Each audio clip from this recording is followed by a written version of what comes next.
Ake ngibingelele namhlanje ekuseni bantwana bekuthandwa uNkulunkulu, asihlangane namhlanje kuvuka udle wethu.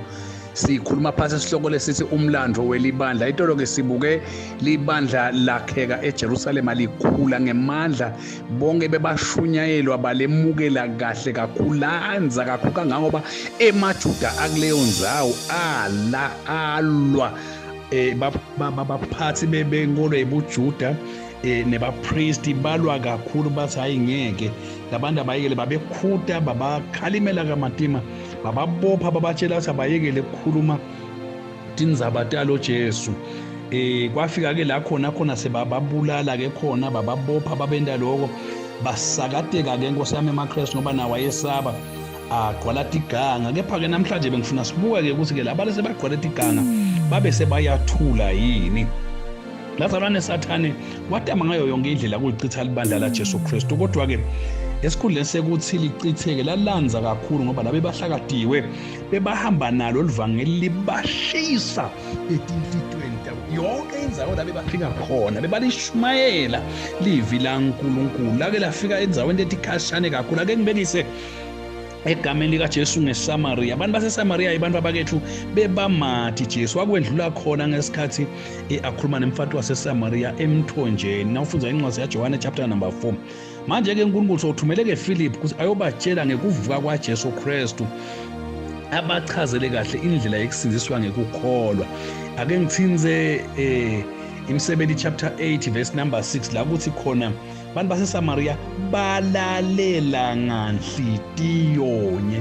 Nako ke labafike bangichaze khona balalela nganhlitiyonye. Ubokhumbula ukuthi abantu baseSamaria basimaJuda, futhi ubokhumbula ukuthi abasibo futhi nebetive, kepha bayincubevane bayinhlanganisela yebetive nemaJuda egameni likaJesu. Ngako ke bekunebutha nje vele emkhathini wemaJuda nemaSamaria, kodwa ke nabeva ke abantu baseJerusalema ngokuthi egameni likaJesu bantu baseSamaria bamemukele Jesu, balemukele alivangeli, kwajabula kwajabula ngisho bafuzi baJesu kangangokuthi Peter naJohane bavele basuma khona lapho bagijimela eSamaria, bafike balicala libandla lelicalwe nguFilipu lavele ke lasunguleka. Sengikhuluma ngeAfrika ke yena lo Philip akavunyelwanga yebazalwane ukuthi ahlale kuleli bandla lelisha lasalicalile eSamaria, kepha ingilozi yaNkulunkulu yathi kuye, hamba ke Philip manje ubheke ngaseningizimu uye endleleni lesuka eJerusalema iconze eAfrika. Wagijima nembala ngekwethembeka, wakhanza khona inqola beyithwele lesinye nje siphathi imandla sikhulu sase-Ethiopia. Leyo ndzaba leyo ayithola egameni likaJesu kuzenzo chapter number 8. Wamshumayela wambhabhatisa emandini labeseceni kwendlela.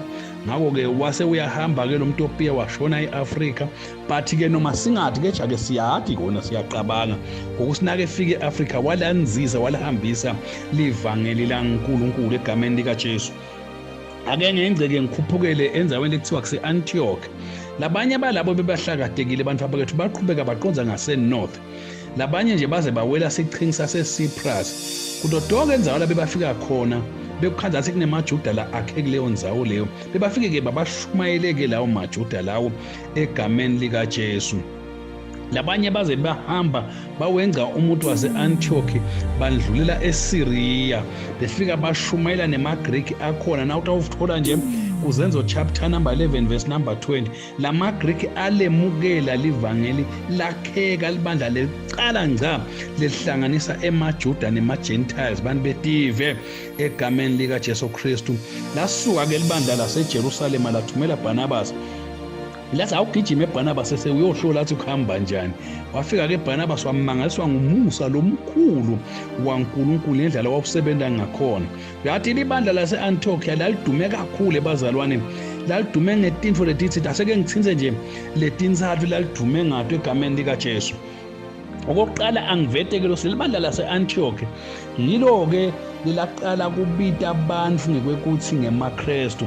Waqala e-Antioch ukuthi abantu babitwe balandzeli baJesu babitwe ngeligama lelithi ngemaKristu. Akwadiwa ke lokuthi balithola njani leli gama, kodwa nje leli gama ngikubuka kwami lalibafanele egameni likaJesu ukuze kube manje futhi liyabanamathela ababitwa ngalenye igama lempostoli lothide ngemaJohane noma ke ngemaFilipu noma ngemaBartolomeo, kodwa babitwa ngeligama lemsinzisi wabo. Leli gama yebazalwane lingeduru kwawo onke lamagama lesisiwasebenzise lafaka ekhathi ukuthi sibafunzi baJesu noma ke sibazalwane, simakholwa, singilabangcwele. Leli libanamathelisa kuKristu ucobo lwakhe. Siyalithanza vele lo gama leli egameni likaJesu. Wesibili lengathanda kuPaula nelibandla lase-Antioch ngilokuthi lapho Paula athola lithuba ke lekusebenza ke. Inkulu inhlanhla yaleli bandla abazalwane ukuthi lingaba nemelusi lo njengaPaula. Phela Paula ulanzwa nguBarnabas ngoba umathi kahle ukuthi kufanele kusebenza ebandleni leli njengaleli lihlanganisa ema-Gentiles nemaJuda. Lapho ke Paula ke bazalwane asebenza khona naBarnabas umnyaka wonke, abe bafundzisa abashumayela alakha leli bandla, alakhela esisekelweni lesinguKristu egameni likaJesu. Wesithathu lengakuPaula futhi ngilokuthi leli bandla laba leqala kokuthi lithumele bashumayeli belivangeli etiveni lesikubita ukuthi i-missionary work egameni likaJesu. BoPaula nje naBarnabas bebabafundisi balelo bandla lelo, kodwa ke latibonakalisa leli bandla ukuthi linenhlitiyo lenhle, leneluthando, lelifikelela kulabanye emave. Ngalesikhathi nje moya waNkulunkulu athi ngahlukaniseleni boBarnabas naSawuli egameni likaJesu, ngibabitele emsebentini lele nginawo. Ngalesikhathi lo moya waNkulunkulu ukhuluma lamagama lapho angibeki kahle ngoba angavuli lelo verse lelo. Asiva lokwekuthi leli bandla laba nekukhonona cha. Lavuma nje khona lapho labahambisa kuze ukuthi bahambise elivangeli balise kuletinye tive. Leli bandla leli bazalwane ngilado singachaza kanjani, alifuni kokuthi lidle lodwana, kepha lithi abalithole nalabanye leli vangeli, singathi ngumfundisi wethu noma ke ngumshumayeli wethu, but lasi nalabanye abathole egameni likaJesu. Ngakho ke siyawulathi njengelibandla lelingenamona, lelingesabi, lelithi siyafuna kusherisha nalabanye bantu nabo bamthole Jesu egameni likaJesu Kristu waseNazaretha. Lavuma kuhlukana nebafundisi baleli bathandzako kuphela nangabe kutawuhanjiswa livangeli laNkulunkulu. Kusasa ke sitawukhuluma ngekusebenza kwaPeter, futhi ngidawuthanda ukuthinza ngekusebenza kwaPaula.